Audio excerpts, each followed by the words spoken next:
Testament to my connection with the world around me, and it's very much my companion now.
Raise your glasses! Shout it loud, friends! To us! To the Carnival! And to our very own laureate! A name that echoes through the world, destined to roam the skies before shaking the earth!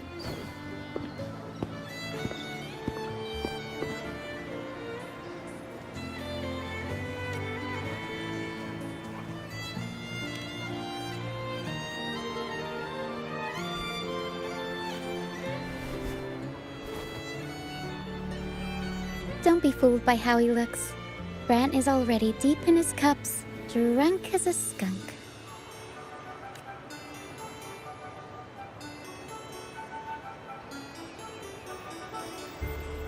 Oh, let him enjoy himself. The taste of victory is still fresh, and after such a battle, we should celebrate to the fullest. Drink your fill, everyone. This round's on me. Yay!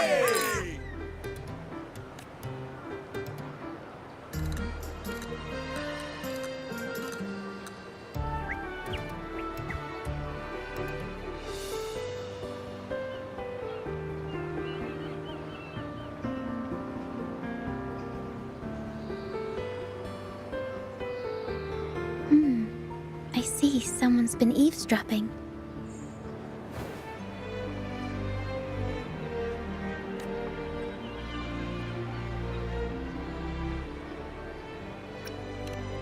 A devout acolyte wouldn't enter such a place without a good reason.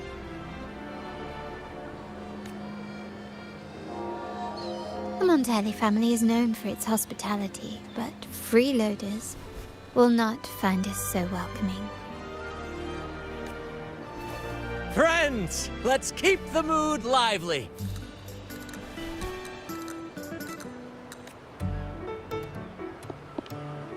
Come, let's discuss the information we've gathered so far. During the carnival, you heard the Sentinel's voice and found a girl named Cartathea. We've dug up some information on her. In the Order, every high-ranking acolyte is given a new name. We contacted the acolyte Phoebe. After some digging in the Order's records, she confirmed that before taking on her holy title, the Blessed Fleur-de-Lis was called Cartathea. But the Blessed Maiden, she martyred herself 20 years ago.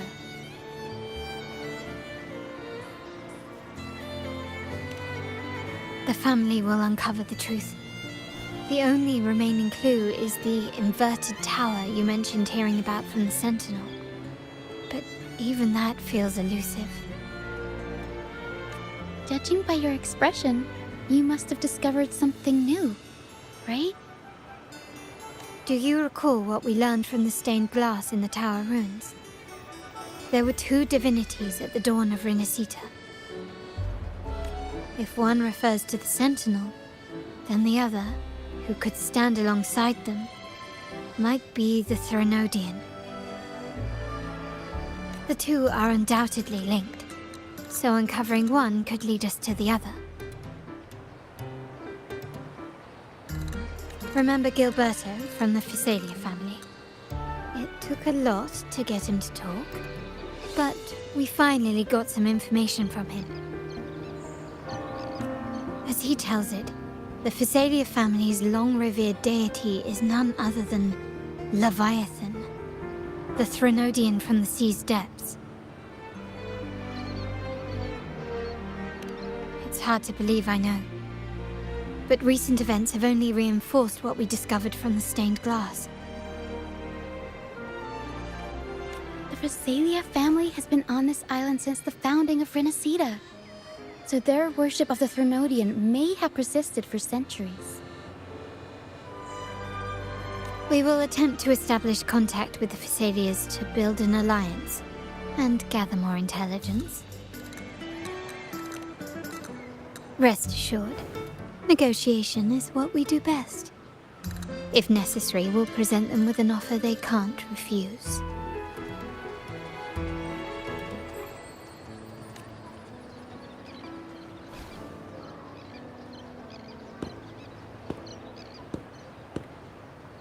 Excuse me for the interruption. Greetings, esteemed guest.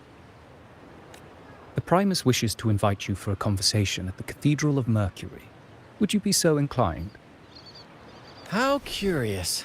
Since when has the Primus become so interested in social calls? It could very well be a trap. I'm merely conveying the Primus's invitation. The choice is yours.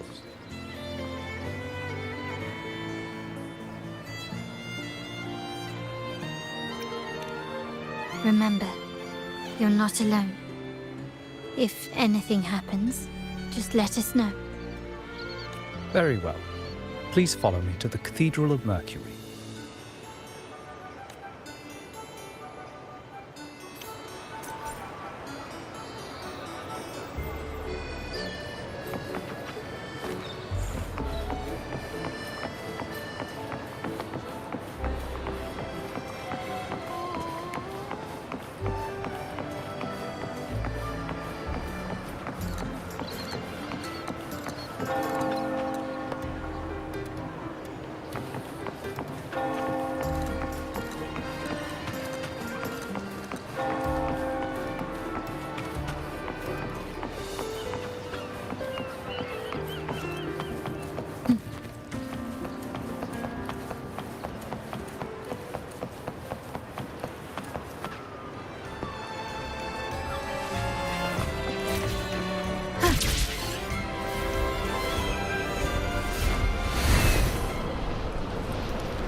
Never before have I seen a day so steeped in both shadow and light.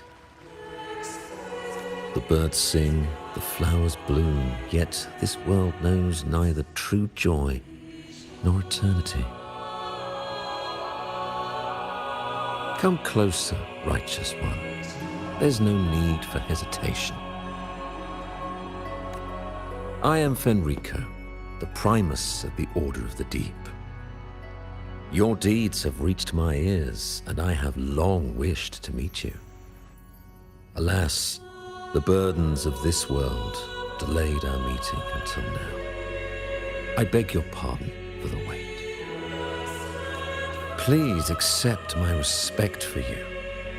You and your troop have shown great talent and ambition, breathing new life into Raguna. I ask you to deliver this message to your companions.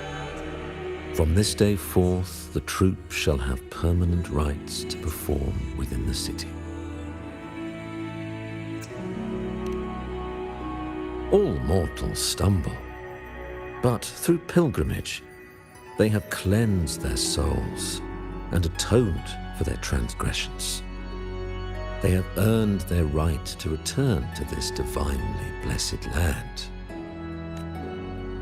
I understand that questions weigh on your heart. In the presence of a just divinity, speak freely, and I will answer with all the honesty I possess. By the great Sentinel Imperator, I swear to you, there shall be no deceit in my words. You have walked a path similar to theirs. Indeed, you have the right to meet them. However, due to the Dark Tide 2 decades ago, the Sentinel's body was gravely wounded and remains in a state of recovery. If you wish to meet them, I will convey your request. I see the thirst for truth in your eyes. It is clear that doubts still linger in your heart. Please, voice your concerns. Fleur-de-Lis. She was the emissary of the Sentinel, and we are grateful for her contributions. 20 years ago, during the Dark Tide, she sacrificed herself to seal the calamity. She fulfilled her duties in this world and returned to the divine embrace. Do you know how the Dark Tide came into being? In Renacita, wars were waged in the name of faith, tearing apart the Sentinel as our faith divided, weakening their divine power. The Dark Tide's true essence is the divine blood shed from the Sentinel's wounds.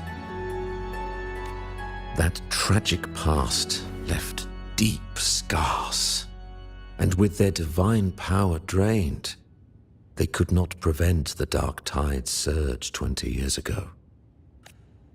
The Blessed Maiden chose to martyr herself. She once again resonated with the Sentinel and, through her sacrifice, restored some of their divine power, bringing an end to the Dark Tide. Yet, the Sentinel remains in a state of healing and still requires a mortal representative. Following the Blessed Maiden's departure, I was granted new authority to cleanse the aftermath of the Dark Tide. I received the divinity's blessing and became the new Enlightened One. By their will, I fulfill the tasks left unfinished in this world. Therefore, we must unify all beliefs, ensuring the purity and unity of our will to prevent another tragedy.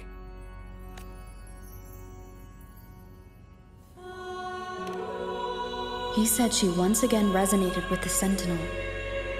Was that really a second resonance awakening? Sentinel Jue had a trial with Jin Shi, but my permission was needed to transfer the Sentinel's power. I swear, my words are without deceit. I see in your eyes that you have walked further on the path of justice than I anticipated. Oh, dear Sentinel, please forgive my transgressions. The dark tide brought us a blood-stained lesson.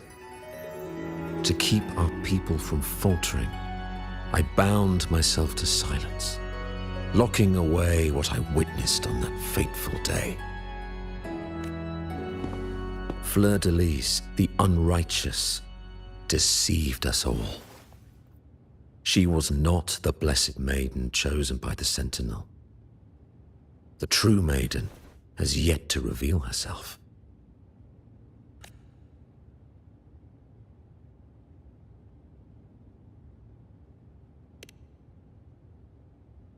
You must know that a being capable of rivaling our divinity exists in this world. Humanity's eternal adversary, the evil of all civilizations, the Threnodian. As the Sentinel has their resonator, so does the Threnodian.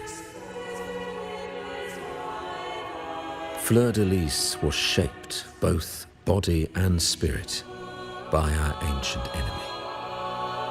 Her actions were intended to plunge this city into fear and chaos. This is the truth I witnessed. Fleur-de-Lis was the Threnodian's resonator.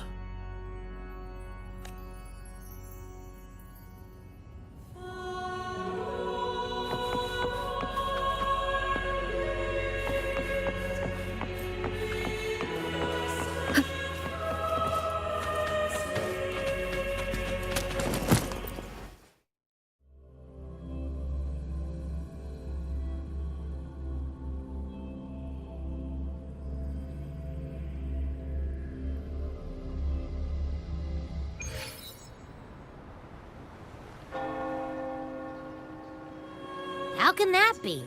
That blessed maiden. Could she really be the Threnodian's resonator? What if the Primus's words were a bunch of baloney? But we saw Cardathia following the Sentinel's instructions. They wouldn't mix up their own resonator, right? Now my head hurts. Who was she really with? The Sentinel or the Threnodian?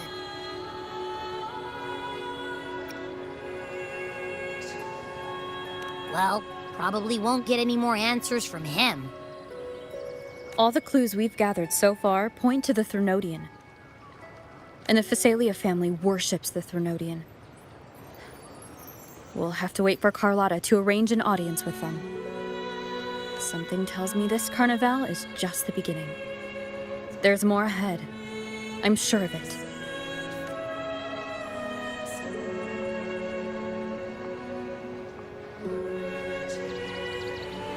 Frolova, you do have a knack for indulging in pointless little chores. Why, there's no rule against an actor making good use of the intermission. Besides, I haven't disrupted your arrangement, have I? The one from a faraway land who discerns the truth dares to raise their sword against the divine. In response, the slumbering gods break free from their shackles, revealing their true forms. The possibility of the second resonance awakening is now a certainty, so we just need to see if that special resonator truly exists. Was the Blessed Maiden a resonator for the Sentinel or the Threnodian?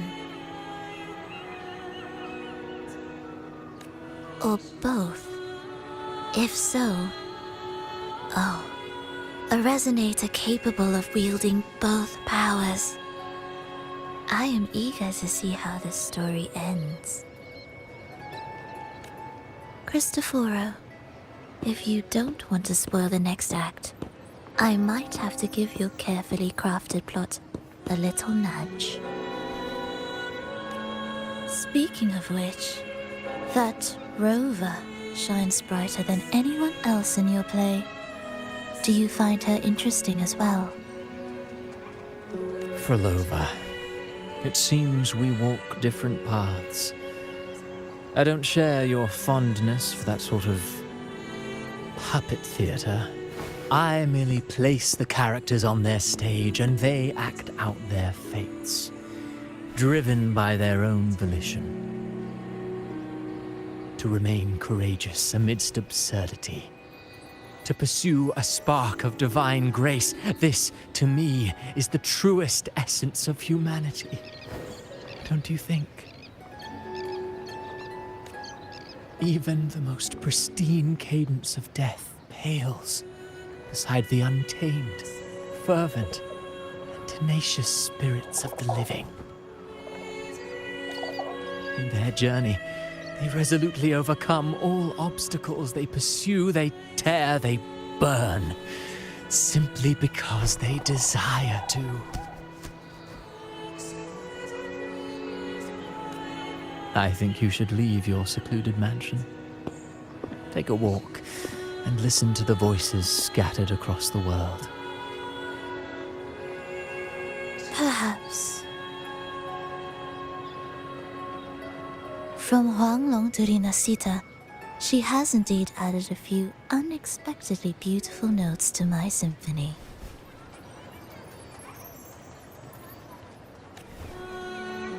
I am certain that, even without any direction, she will walk the path that destiny has laid before her. All things ascend toward a singular point of convergence, and what awaits at the end is immortality. Before the tides of fate, we are all but humble servants.